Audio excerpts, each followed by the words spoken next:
नमस्कार। देशकाल प्लस में आपका स्वागत है। मैं हूं मुकेश कुमार।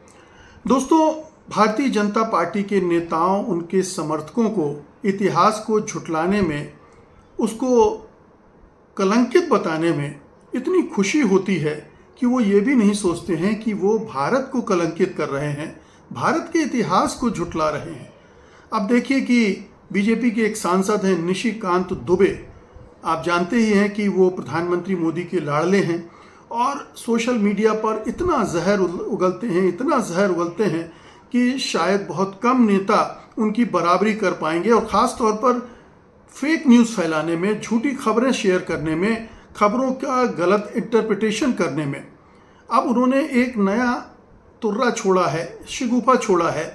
एक चैनल के साथ पॉडकास्ट में उन्होंने कहा कि इंदिरा गांधी ने बांग्लादेश बनवाकर बहुत गलत किया है। यही नहीं, उन्होंने ये भी कह दिया कि अगर उन्हें बांग्लादेश बनवाना ही था तो दो बांग्लादेश बनवाती, एक हिंदू और एक मुसलमान। अब ये सोचिए कि एक सांसद इस तरह की बात कर रहा है, उसकी समझदारी पर इससे बहुत बड़ा प्रश्न चिन्ह लग जाता है कि उसे ना तो राजनीति का पता है, ना ही युद्ध नीति का पता है। भारत की जो विदेश नीति है उसकी भी समझ ज़ीरो है और सिर्फ इंदिरा गांधी, नेहरू, इन सबको गलियाने में और उनको बदनाम करना ही उनका एकमात्र एजेंडा है।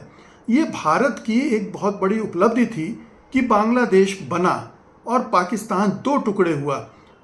इससे सबसे बड़ा फ़ायदा तो ये हुआ कि पाकिस्तान का दो टुकड़े होने से जो दो तरफ से वार लड़नी पड़ती थी भारत को, वो मामला ख़त्म हो गया। पाकिस्तान को एक दंड भी मिला। उसने धर्म के आधार पर देश बनवाया था वो पाकिस्तानियों ने, लेकिन ये संस्कृति के आधार पर एक देश बना और इसकी वजह से हमें एक राहत भी मिली कि पूर्वी बॉर्डर पर हमें निश्चिंतता मिल गई। उस समय जब इंदिरा गांधी ने ये बांग्लादेश बनवाने में मदद की थी तो उनकी पूरी दुनिया भर में वाहवाही हुई थी, भारत में वाहवाही हुई थी। आरएसएस और बीजेपी के नेताओं ने उनकी तारीफ की थी। अब उनके, अगर आप निशिकांत दुबे के इस तर्क को लें तो उनकी समझ ये कहती है कि जैसे इंदिरा गांधी टेबल पर मैप रखकर बैठ गई होंगी और उन्होंने कैंची चलाई होगी कि ये बांग्लादेश बन गया, और अगर वो चाहती तो कैंची ऐसे भी चला सकती थी कि बांग्लादेश हिंदुओं और मुसलमानों में बंट जाता। अब आप देखिए कि भारत में मुस्लिम आबादी क्या एक इलाके में है? क्या हिंदूवादी एक इलाके में है कि आप हिंदुओं और मुसलमानों को अलग करके दो देश बना सकते हैं? जो विभाजन भी हुआ था उस समय किस तरह से ये विभाजन हुआ था और कैसे, कितना खून खराबा हुआ था। 50 लाख से ज़्यादा लोग उस खून खराबे का शिकार हुए थे। क्या निशिकांत दुबे को इतनी भी अक्ल नहीं है, इतनी भी समझ नहीं है? पता नहीं, लोग बताते हैं कि उनकी डिग्री फर्जी हैं। इस समझ से तो यही साबित होता है कि उन्होंने पढ़कर डिग्रियां हासिल नहीं की थी। नहीं तो इतनी मूर्खतापूर्ण बात कोई नहीं करता कि आप दो हिंदू और मुसलमान बांग्लादेश बनवा देते। जैसे अंग्रेज़ों ने देश को बांट दिया हिंदू मुसलमान में, या आप यूँ कह लें कि उस समय मुस्लिम लीग और हिंदू महासभा और आरएसएस और इस तरह के संगठन इधर थे। इन दोनों ने इतना दबाव बनाया कि भारत दो टुकड़ों में बंट गया। अब वो सोच रहे हैं कि अगर इंदिरा गांधी चाहती, क्या इंदिरा गांधी के वश में ये था भी कि वो मनमाने ढंग से बांग्लादेश का बंटवारा कर देती? फिर जो हमारी एक नैतिक विजय हुई थी, क्या वो हम उसे दांव पर लगाते? क्या हमें अंतर्राष्ट्रीय जगत में फिर इस तरह से देखा जाता जैसा उस जीत के बाद देखा गया था?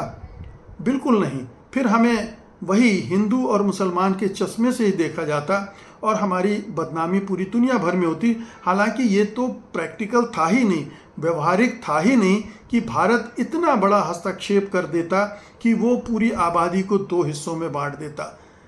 अगर वो ऐसा करने जाता तो बांग्लादेश बन ही नहीं पाता। ये तो हिंदू और मुसलमानों की एकता थी उस आंदोलन में, जिसकी वजह से बांग्लादेश का जो आंदोलन था इतना कामयाब हुआ और भारत उनको सहयोग देकर उनको मंजिल तक पहुंचा पाया। तो इंदिरा गांधी को श्रेय दीजिए कि उन्होंने बांग्लादेश बनवाने में मदद की। उन्होंने पाकिस्तान को इस तरह से कमज़ोर किया कि वो भारत पर दो तरफ से आक्रमण नहीं कर सकता है। और उन्होंने एक मिसाल भी कायम की कि सांस्कृतिक आधार पर देश जो बनते हैं वो ज़्यादा पुख्ता होते हैं, ज़्यादा स्थायी होते हैं। ठीक है कि बांग्लादेश में आज एक दूसरा दौर है, फिर से चरमपंथी हावी हो रहे हैं, लेकिन ये टिक नहीं पाएगा क्योंकि सांस्कृतिक जो गठबंधन होते हैं, जो संबंध होते हैं, वो ज़्यादा स्थायी और मजबूत होते हैं और ज़्यादा दीर्घकालिक भी होते हैं। तो ये टिकेगा नहीं, ये एक फेज़ है जिससे निकलेगा। जैसे पाकिस्तान अब तड़फड़ा रहा है, वो उस फेज में जाकर जिसमें उसने कट्टरपंथी की चादर ओढ़ी थी और पूरे देश को बर्बाद कर दिया था। आज पाकिस्तान की इमेज दुनिया भर में क्या है? जाहिर है कोई साफ़ सुथरी नहीं है, कोई अच्छी इमेज नहीं है, कुछ ऐसे अच्छी नज़रों से देखा नहीं जाता। और अगर बांग्लादेश उस रास्ते पर जाएगा तो उसके साथ भी वही होगा। लेकिन ये सुझाव देना कि इंदिरा गांधी को दो टुकड़ों में, हिंदू और मुसलमान में बांट देना, ये निहायत ही घटिया सोच है, सांप्रदायिक सोच है। और वही दिमाग सोच सकता है जिसके दिमाग में हिंदू और मुसलमान के अलावा कुछ नहीं है और जो हमेशा मुसलमानों को नफ़रत भरी नज़र से देखता है और देखता ही नहीं है बल्कि उनके खिलाफ जहर भी उगलने के लिए हमेशा तत्पर रहता है। तो निशिकांत दुबे को उनके इस बयान को इस पूरे कॉन्टेक्स्ट के साथ देखना चाहिए कि ये जो हिंदू मुस्लिम की राजनीति चल रही है, जिसमें निशिकांत दुबे उसके एक प्रवक्ता बनकर उभरते हैं, लेकिन जो एक लोकतांत्रिक, संवैधानिक, मिलीजुली संस्कृति वाली जो भारत की छवि है, उसको वो ध्वस्त भी कर रहे हैं, उसको वो नष्ट भी कर रहे हैं और एक ऐसे विचार को प्रमोट कर रहे हैं जो आगे चलकर भारत के लिए बेहद घातक हो सकता है और हमारी अपनी उपलब्धियों पर पानी फेर सकता है। बहुत बहुत शुक्रिया आपका। धन्यवाद। नमस्कार।